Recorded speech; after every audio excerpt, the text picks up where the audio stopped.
Hello everyone, this is China Paradigm, where we, Dashi Consulting, interview seasoned entrepreneurs in China. Today, I am with Larry Feng. Larry, you are the founder and owner of Icfrom, and you have been specializing over the years, over the last 1 or 2 decades on semiconductors. So you know a lot about the industry, and you have started this business in this industry to help those companies to sell online with a B2B platform, especially WeChat, which I find so specific, so unique, that I think we will have a lot of questions about how B2B can use digital tools, can use WeChat to create sales, to create understanding, to create awareness. Thanks for being with us today. And my first question, as always, is about what's the side of business and what's your business? What do you do exactly? Thanks, Matthew. And hello, everyone.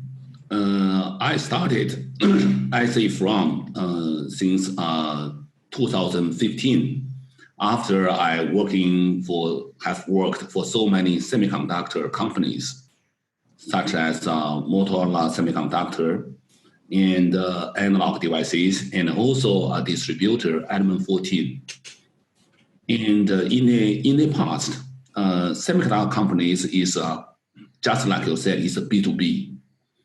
The semiconductor companies, they designed and developed and assigned to an end user, like a computer or cell phone manufacturers. But however, in our age, the industry and also technology improved very fast. And many designers, engineers, now they are working on their own projects and own applications. So it is a very diversified market. And now we found the trends that people is not only working for one big company, they have their startups and they develop new applications for themselves. It is very diversified. And it is now just like a B2C market. Such as in China, there are so many new design house they opened by the individuals and small teams. So we're serving all these customers like a B2C style. And in China, their digital marketing improved very fast. And people not only using the e-commerce site, but now they are using WeChat to buy things. Now so many people, they need, like a big company need a fapiao right now, the receipt. They just pay you on the WeChat and got the semiconductor or applications. So we opened the WeChat platform to supply to individual customers when they buying small volume of semiconductor for design purpose.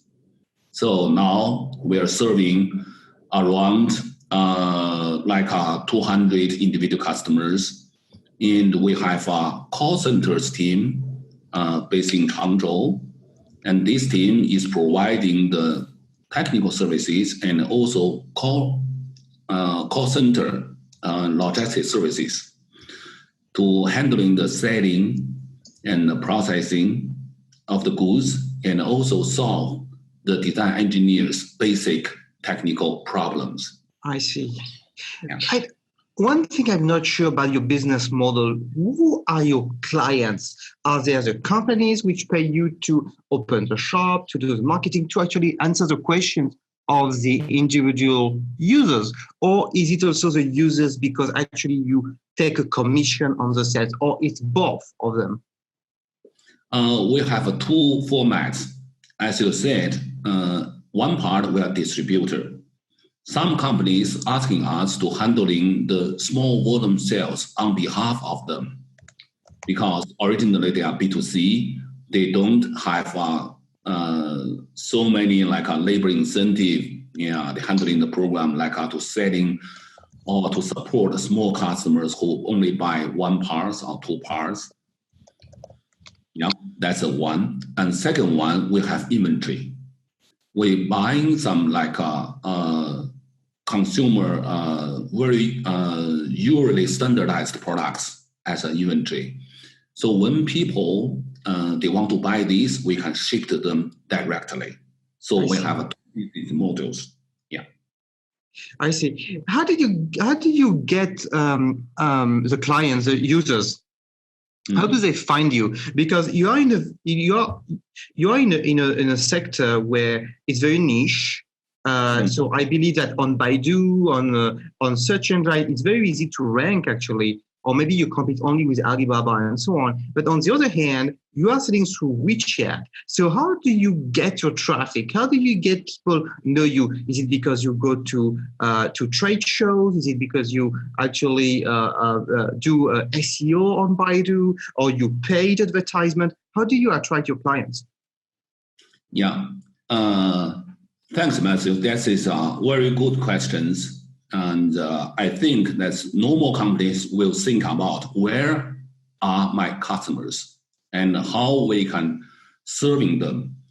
We are very directly in the past, my experience in semiconductor companies and also in my 4 years experience running my own company, we found the Chinese culture is a very different compared with the Western culture. Chinese is a very high contact. The customers must know you first, then they trust you. In the virtual world, if they only on the online, they may not trust you because they may know the parts they buy will be the branded or the produced by the company or is a fake product, especially like semiconductors. So we are running WeChat, which is a two-way communication tools. We can talking with a customer directly. The second one, we run offline seminars. Working with semiconductor companies, we go to different cities. Like if you try to doing some consumer market, you have to go to Shenzhen. If you're doing like medical or others, you have to go to the Changjiang Delta. And if you want to do a lot of R&D, and to selling to those R&D design engineers, you need to go to Beijing. We do many offline seminars to have a face-to-face communication with those physically. But then how do they find you for the seminar? How do you advertise about the seminar? Is it you send emails, you are going to add people on WeChat? How do you get to know them to invite them? Yes. We are running blacktechnews.cn website, which is we promote the products and technologies information. And also we write personally and with my team to write the industry insights about the industry trends, new technologies. That's one. And we also have an e-commerce site that people can purchasing. And now we move a lot to the WeChat to ask people to go. And to lure the people to go into the WeChat, and we have to have a very good hotline support, WeChat hotline support. They may ask questions about pricing, about technical problems, so we give them a real-time feedback. And in China, people introduced by friends or in the moments they promote us, helping us promote us to have a more design engineers to follow our WeChat and communicate with us. And we run the WeChat shop. I see. What I understand now is that you have a website where you talk about your products, and you have an e-commerce website. That means in order to get first in touch with your potential members to the webinars, participants to the webinars, or to clients, you first actually find them online through search, right? Through Baidu, Sogo, and so on. And then you may interact with them on a regular basis on WeChat, and you may get repeat sales on WeChat because you are closer to them, actually. Is it what's happening? Is that in terms of getting new clients would be more the search engine, like Baidu, because you write about the products? and you are very good at writing products, very specific, very precise. And then after to convert, you will bring them to WeChat. You're right. And now we didn't do the Baidu. Actually, we didn't do the Baidu SEO or ICM. We are doing the WeChat ads. Okay, so what's the name of the search again? It's Sogo, right? The WeChat ads, you have a different, you can have a moments ads. You can, once you invest in the WeChat, you can have like a bottom ads. So we're doing WeChat ads in WeChat. And you pay for it? And we pay. I see, interesting. How do you target them then? How do you target your clients? Because it's very specific. On WeChat, you can target male, female, which city, and so on. But how do you target people who are interested in semiconductors? Good questions again, Matthew. And I do believe WeChat is developing and evolving right now. Yeah, if you go to like Baidu, they have a very good segmentations in the industry, or maybe in the automotive, medical, and their age and their position. But now WeChat is developing those functions. Currently, we can select, in WeChat, we're doing advertisement, we can select people's age, their gender, their city, what their focus. And even in WeChat, they can identify where are you from. If I live in Shanghai, they know which district you are living, so they can go to you directly. That's one part. And so, like you said, doing business have a two stage. First is new customer acquisition. They know you. And then you have your repeat orders. Once they buy your products, they designed, and they have a customer to buy, and they may have a volume production. So we follow all these customers' needs when they bought our products.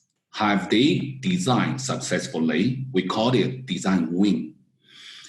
And when they will mass production their products, so we can follow up the order. And even after they have a mass production, they may have a version 2, version 3, so we may have a more repeat orders opportunity than we can develop. We hope our customers from one small customers at the beginning, they buying something for design, and then they successful have a volume selling and have a market share. Then we are winning with our customers together. What I understand, in order to keep the relationship, so you got a client from the content you create, advertisement on WeChat. That's something maybe we will talk about again, because I feel it's not specific enough in order to do targeting on WeChat, but that's another topic. Then you got your clients, and you're going to grow with them. But I feel that the fact that you are offering a very detailed, very sophisticated service, support, hotline, helps to keep in touch with them. Otherwise, they would go elsewhere. They would go on Alibaba. They would always look at maybe cheaper, or other providers who could get a different volume for cheaper because they are evolving. But because of your service, you are keeping a relationship with them, and you are able to follow up in their growth. Am I correct if I understand your business this way? Yeah, you're right, Matthew. And design engineers, especially in the semiconductor or technology, their entrance level is very high. Once they select your electronic semiconductor, they are doing the design. Their semiconductor maybe have upgrading in the hardware and software. And the product, for example, like a Xiaomi or iPhone or Huawei, they have more new phones upgrading. And all these need a learning curve. So when the design engineers knowing this specific semiconductor and the functions and the coding, it is not easy for them to switch to other products, just like our consumer products. So we provide them a lot of technical supporting, design supporting to solve their design problems once they have. So once you get involved in the first level of the product design, and if you have continuously supporting, upgrading your products, the customer want to left your application, it is a little bit difficult. So we are seeing not only design one product, and we are seeing also a roadmap focus on the next 2 or 3 years for they can improving their products qualities, functions, a lot of features. So it is a long-term business and a long-term partnership between the sellers and customers.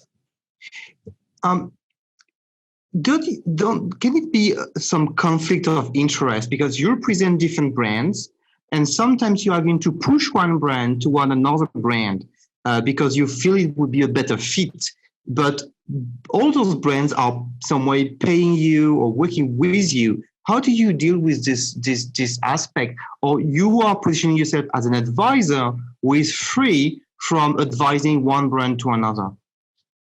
Yeah. Semiconductor, they separate. There's a lot of standardized products, which means everybody do it. But however, even a standardized products have features different. Some companies, they involve more R&D and embedded new functions inside. So for standard products, it is much like price competition. Maybe the US company to create one, and now there are China companies using their labor or text or everything, and they can reduce the price so they can get involved and replace the other company's products. However, semiconductor is heavily rely on research and development. If the companies invest a lot in the research and development and improve their functions and improve even the size or millimeters of semiconductor, and they have the technology advantage, so no one can replace you. So that's one. Different companies have their different strengths and they meet the customer different needs and maybe specific design for different customers, and no others can replace you. So basically you feel there is no conflict because they are very different. So you wouldn't be able to sell the other one in another context. You're right.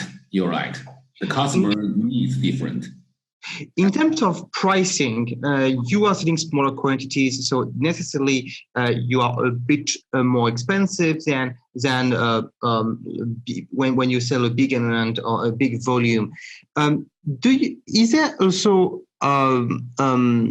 a way for you to increase your pricing and price higher level because you are providing advisory, because you are following them up? And is it what you are selling, a product plus service, or product augmented by the service and the teaching, the learning you give? Actually, you're following an engineer in his growth and supporting him in building a product. Is it a good understanding? Yeah, and actually in the R&D stage, the price is not very sensitive. I see. Yeah, the R&D, they may have a certain budget for a design team and buy a lot of products. So they are not pricing sensitive. They need the products. And what they do prefer is your follow-up actions like technical training and technical supporting. That's very important. The R&D team must make their design successful. So that's very important. So I can tell you, if we sell in the small volume business, the margin is very good. Comparing with your selling big volume, they have a lot of pricing competition. How did you realize that WeChat would be a good channel? How did it happen? Is it that engineers and people were talking to you on WeChat? They were saying, if they talk on WeChat, if they communicate with me on WeChat, certainly they will buy also on WeChat. Could you explain the process of how you came up with the idea that WeChat would be the main platform? Yeah. I can give you an example. Like we did, for example, we set up a WeChat for particular customers. These customers, they have 300 parts of the different semiconductor. And using the WeChat, we can have like a news channel to inform the followers what kind of new products they introduced. We can have a technical center, even video training center for them. And we list all 300 products in the WeChat menu with a product specific and with a link for the PDF downloading. And once we use in the WeChat, like a communication platform, they have questions about technical problems, or they have a pricing issue, we can build in the WeChat maybe like a mini group to get the engineer, to get the customer in a small group for the discussion. They can using like test and using video or video call or conference call to solving their problems. And once people solve all their problems, they can buy from WeChat directly. They go to the WeChat shop, pay via the WeChat Pay, and we simultaneously got their order number, products number, and we just ship it to them. It happens within 5 minutes. I understand this aspect of how easy it is to use WeChat. But how did you realize WeChat would be a good proxy? Because few people do what you do. Most people would think about a website or would phone calls or emails to actually communicate in B2B. How did you think that WeChat would be the good tool? It's as if in the West, in the US, people would say, I'm going to use WhatsApp, I'm going to use Instagram to sell online, in B2B sector. Maybe in the future, I'm going to use Douyin or not. So what's the limit? You cannot use Douyin to sell in B2B now. It's not. It doesn't make sense. But what makes you believe that WeChat would be the right platform? Okay. In the past, like 4 years ago, to supporting a customer using a call center, you can give them a call directly. But it is very difficult. You can hope a receiver will pick up your call in China. It is a very call center is using a call to call your cell phone or desk phone is dropped significantly because people cannot trust you by the phone call. However, if the people go to your WeChat official accounts, they know you are from the company. You are the professional. So it's very easy to talking with you, and they can trust you and can solve your problems.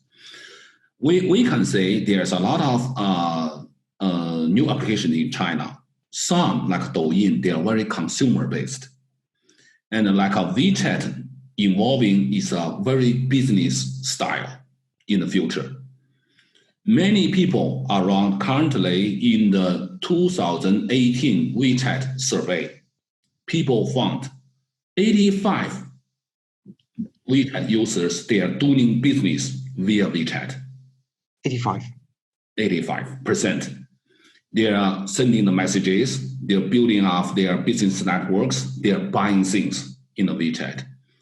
And currently, there are already 200 million the WeChat official accounts already set up in the WeChat. And 20 million WeChat shop opened. So which means the people, because the WeChat, it is customer and suppliers direct communication. There's no middle media like a third party or distributors between you. So the customers can get the lowest price, the directly technical services. So why wouldn't they using WeChat to talk with you? I see. I'd like to go back on targeting on WeChat with advertisement. Again, you are in a sector where it's very precise. So as you said, WeChat is not allowing yet to do very precise targeting. Am I correct? Yes. So you said you use the WeChat advertisement, then you waste a lot of money because you cannot target precisely. Or have you found a way actually to work around this? Yeah. we know that this is always a huge concern in whether you can get your target audience on the WeChat. We are doing a lot like direct communications. The WeChat is not only that is a WeChat advertisement, but WeChat, they have a forward the friends sharing moment, and they can helping you to grow your target audience.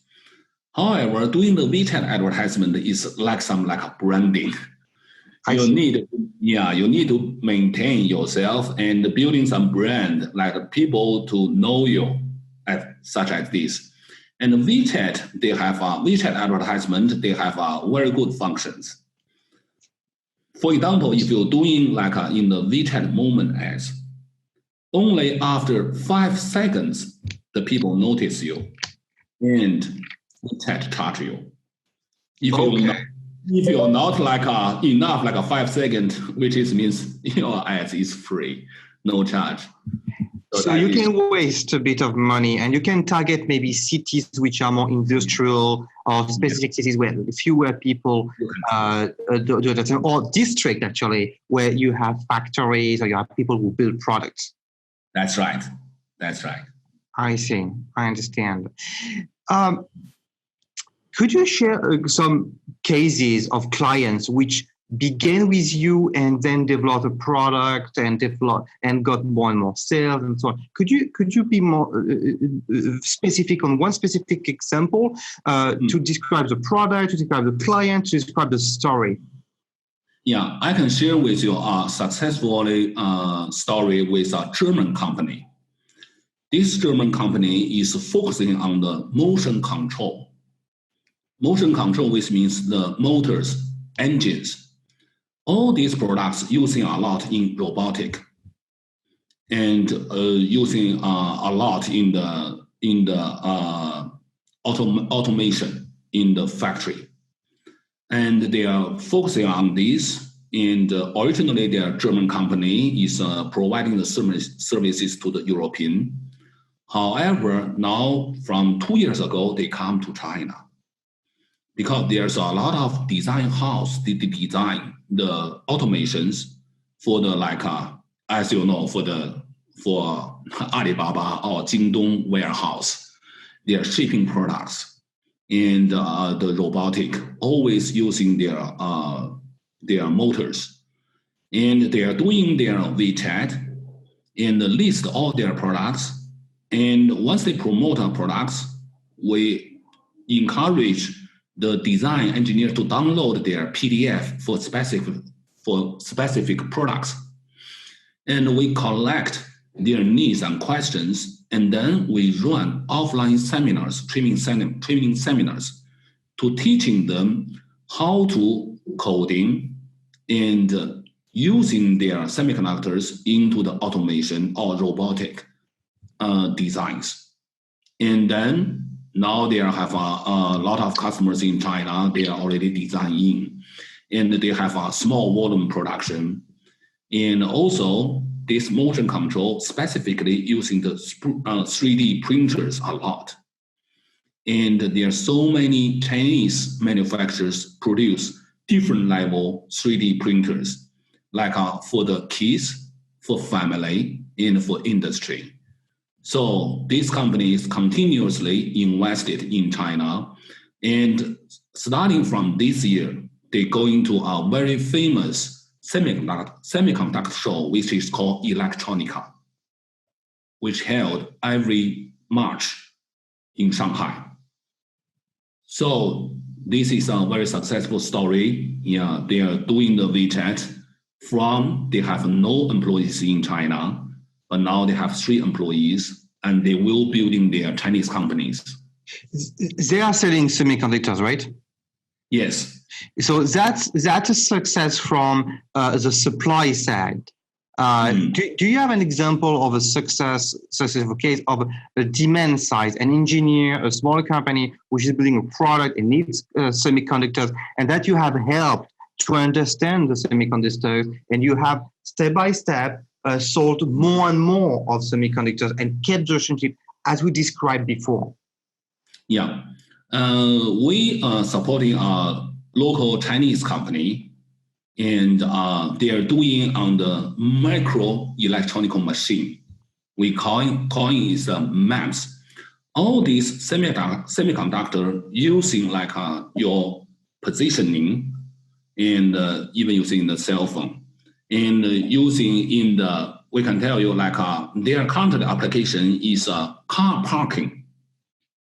Yeah, for the parking, and how to they putting all the systems, yeah, in the car parking. Yeah, once they go inside a parking lot, they park the car, and their MEMS products can knowing which parking lot occupied by car and which is vacant. I see. Yeah, we're supporting these companies to promoting their MEMS products, and these products already, their solutions already be used in some like in Changzhou or in some like a compound. Yeah, like people's maybe in the living area, they are have in the parking lot, in the supermarket.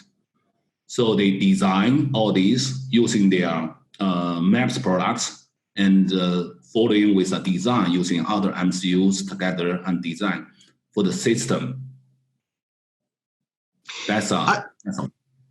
Very, very interesting and very inspiring. As we are coming to the end of the podcast, I have 8 questions, and we sent to you before the 8 questions. You can answer as fast as you can and as you want. What books inspired you most? The biography of Steve Jobs. Why?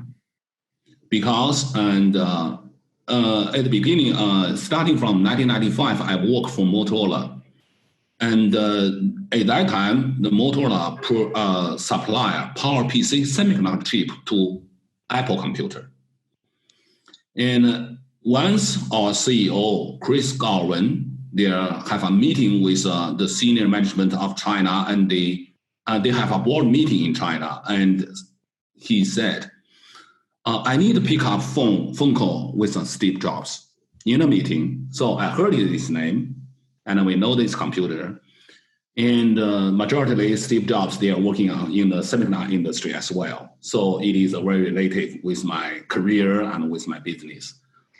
And yeah, good. And actually, he's very inspiring people. Okay. What do you read to stay up to date in your industry and on marketing? What kind of sources do you have to learn about WeChat in China and so on? Actually, I grown up when the WeChat developing. I grown up with it, and I know that is at the beginning. I found the WeChat strategy direction will go to business to business. So I learning from 4 years ago and growing with the WeChat, and we found his WeChat way is correct and will be the future. So that is I still working in this area, and is a very optimistic future. So it's by using it that you learn about it, right? Yes. Okay. What book on China would you recommend? Are you reading book about China and on China?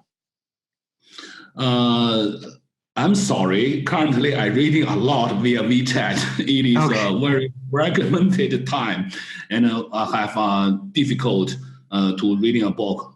I can tell you, in China there is an idiom. I like walk 10,000 miles and learn. Yeah, it's better than reading a book. Yeah, to practice. Yeah, you practice. And I can tell you how I learn is I like make friends and talking with smart people, and who is they are always entrepreneurs or always pioneers in different areas, and we can have a brainstorm, and I think that is much better than reading a book. You are talking about productivity and that you don't have much time to read a book. So what productivity tool do you like most? Do you use a software to organize your time, to organize your tasks, to organize your work? What productivity tool would you suggest to use? Matthew, you're very correct. System is very important. And the system, the problems, people's communication, the barriers is because the people communications is always inefficient. Once you are talking with more than 10 people, 100 people, 1,000 people, but system doesn't have such obstacles. You send off an instruction to system, the system will work automatically. So that's why, even like a Tesla, if you go to the Tesla's factory, they're all robotics, and very few workers, human, they are supporting in this. So I do believe in the future, as you said, the system, the AI, and 5G will be the advanced technologies in the future. So you can see in my company, the strongly supporting the business is by system. People put an order on WeChat and we receive it. And only after this stage have a human interface. Yeah, the shipment delivered to you and your master to meet with the people. But I do believe in the future, if you maybe meet with a robotic, Do you think WeChat is a very productive tool? I feel people spend a lot of time and waste a lot of time on WeChat because there is a lot of distraction. You have the moment, you have people who are talking about things which are not actually urgent or not that important to you, but you feel you have to answer them. Don't you feel that WeChat is wasting your time? No. We managing 8 customers WeChat, and especially from this year, from the June to July, from February after Spring Festivals to July, all their WeChat traffic page view improved. They are doubled or even tripled. Yeah, because now all these companies trust their WeChat can talk directly to their end users. They invest a lot to the WeChat themselves official accounts rather than media. So that's why more and more people communicate with the company directly via their WeChat platform, or they get their information first-handed. Yeah. If you had some extra time, what idea would you like to work on? What other startup or business or idea project you would like to work on? I like travel globally. When I travel globally, I meet with different people and very smart and intelligent people in different areas. So it's part of business. Project. Yeah, it's part of business, but it's also a part of fulfill my life. Yeah. Thanks, Larry, for your time. It was very inspiring, very detailed, very, very specific, so very useful. Thanks again, and I hope you enjoyed it. Thanks, Matthew. Thanks for inviting. Very happy talking with you. Thanks, everyone, for listening, and hope everyone enjoyed the talk. Bye-bye, everyone.